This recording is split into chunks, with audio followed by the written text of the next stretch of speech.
He needs to unmute himself. Unmute your mic. Honorable, unmute your mic, Honorable. Oh, he's connecting to audio. Yes, I have. Morning, Fisayo. Okay, we're going live now. Smooth 98.1, love music, love life. I'm Ayo Myro Essay. It is time for Business Express 981. And of course, you know who's here. It's a Tech Friday edition. So Rotis is here. Morning, Rotis. I should be on Zoom since it's Tech Friday. All Tech Friday should be done. Tech Friday should be done by Zoom. I should be broadcasting from home as well. Exactly. We need to change the game. We need to change the game. All right, joining us as well is Fisayo Durojaye. Morning, Fisayo. Good to hear. I was just going to say good to hear your voice, Fisayo. I'm glad I'm here today. All right, so if you'd like to join today's conversation, this is how you can do so. Send your message to WhatsApp 0809 444 0981 or send us a tweet at smooth981fm. We've actually been quiet on Twitter, so please send us a tweet. And then you can also go onto our YouTube channel, smooth981fm Lagos. We are streaming live there, so you can watch. All right, thank you for joining us, Fisayo. Okay, so the first thing, Thrive Agric, they've continued to have been trending this week with what's been going on with the delay in payments to their investors. But I guess thankfully Ventures Platform, which is one of Thrive Agric, one of their which is with Thrive Agric, one of their portfolio companies, they've come out, Fisayo, they've put out a statement. They've talked about working with the company. I said that there would be some changes to management. They've assisted them in, I guess, their messaging, reaching out to their investors, and essentially, steady the ship. So they've announced an interim CEO, Adia. So she's a former VP of growth at Migo. She's now taking over and is essentially going to try to turn things around. Fisayo, I wanted to get your take on what's been going on with the company. I mean, this looks like positive moves to try to get things working. But a couple of things I wanted to ask you. So first of all, the according to I think it's on Benjamin Dada's website, the amount of the funds that is suggested or is being estimated, no one knows, but it's estimated, according to Benjamin, to be about 50 million naira. Is that a hole that they can climb out of? I mean, 50 million naira doesn't appear to be too much.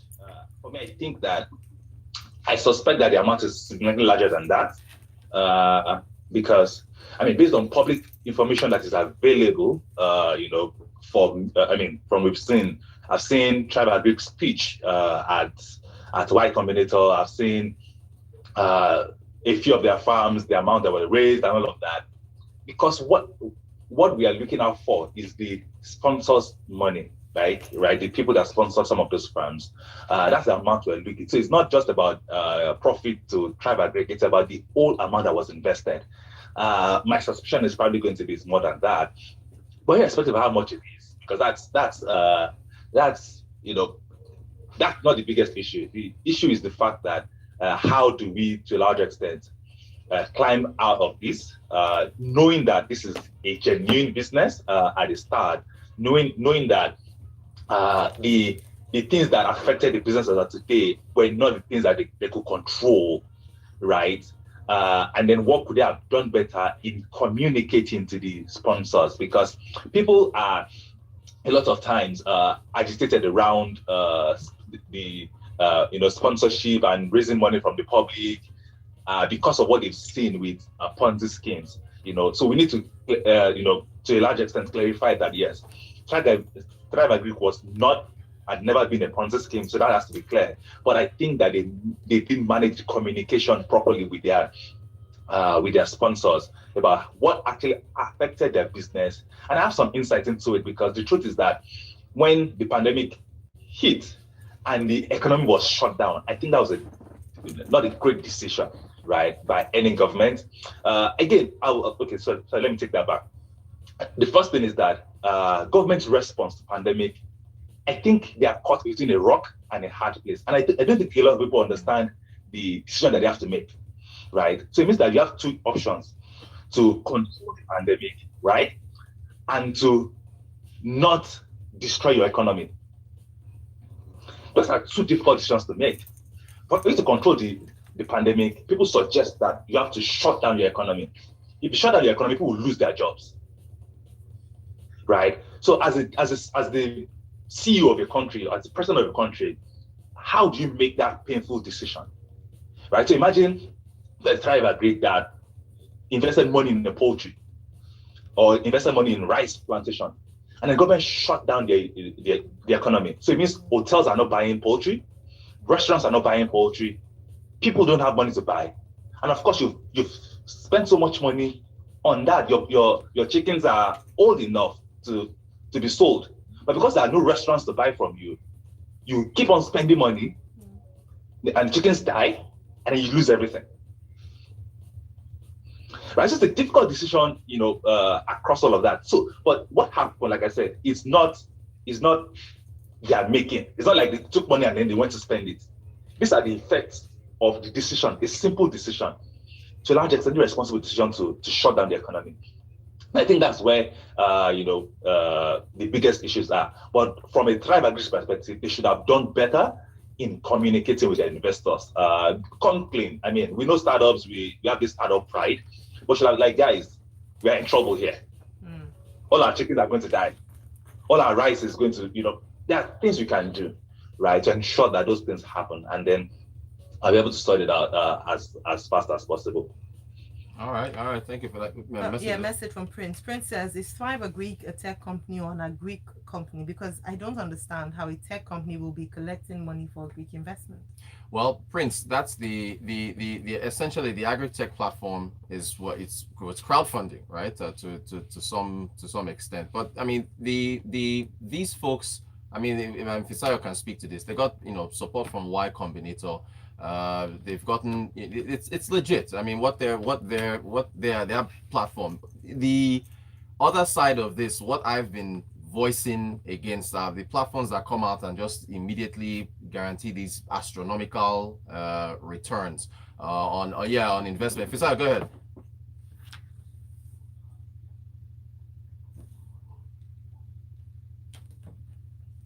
That's right. For African entrepreneurs, especially if you are operating in tech, it's difficult for you to be simply tech. Right? It's practically impossible for you to be simply tech because the infrastructure to support you to be simply tech is not available. So the same argument you have about Facebook, all of their business is about building the software, this, that. But to a large extent, people see them as a media company, right? Advertising company, right? Because that's how they make money from. So they're just using technology to enable agriculture. So using technology means that they are, using technology to source financing for rural farmers, leveraging, technology for better and improved seedlings and all of that kind of work. So that's what they do. So the technology part of it is pronounced because they're using tech to a large extent in raising capital to finance farms and all of that.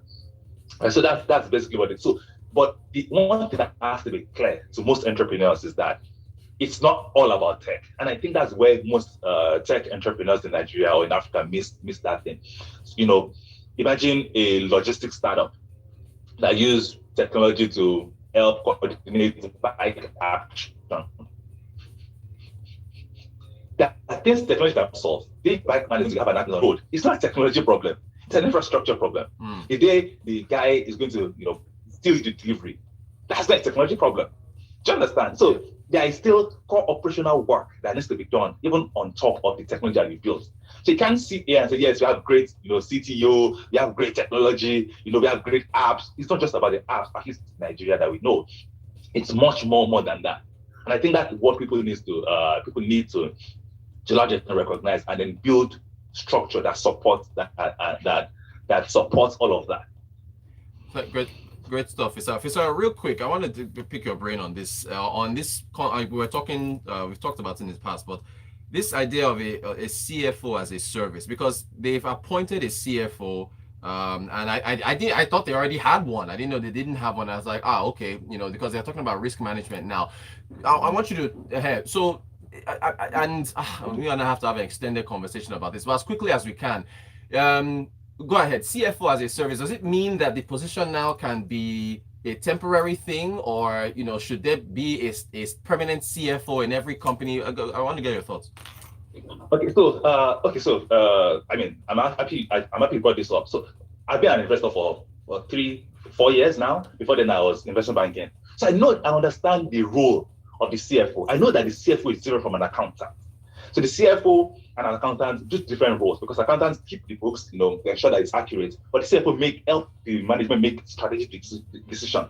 One thing that we've seen with many startups is that they have their CEO and they have the CTO, but the CFO is always not there because they can't afford to get one, right?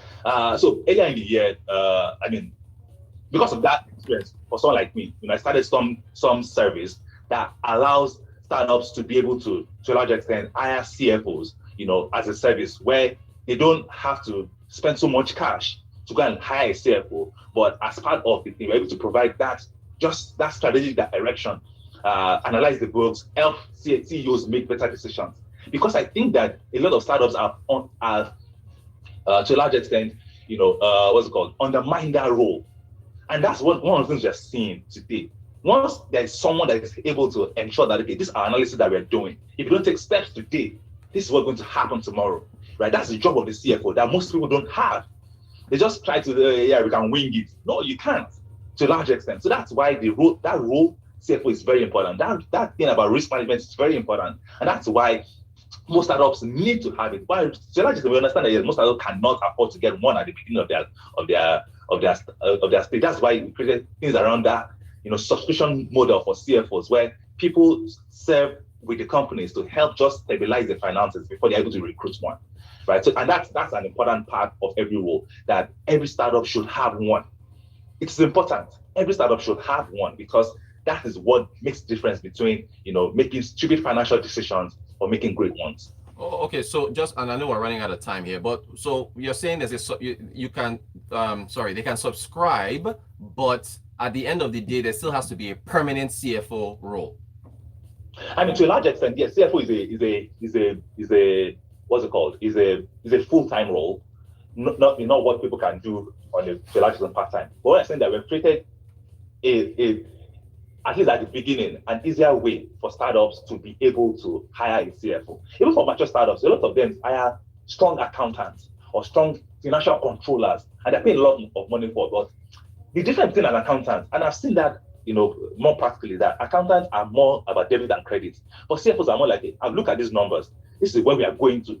This is what we should do today to change this, right? We can do that to a large extent on a part-time basis to ensure that, yes, startups can make better strategic decisions, right? But at some point, the startup becomes, it's like, once you become a very big company, you have to get someone that is doing that for you on a more permanent basis. So at some point, you have to still recruit. But for companies like Thrive Agric, companies in that range, maybe they don't have to a large extent, fully recruit one CFO today, but you'll have had that,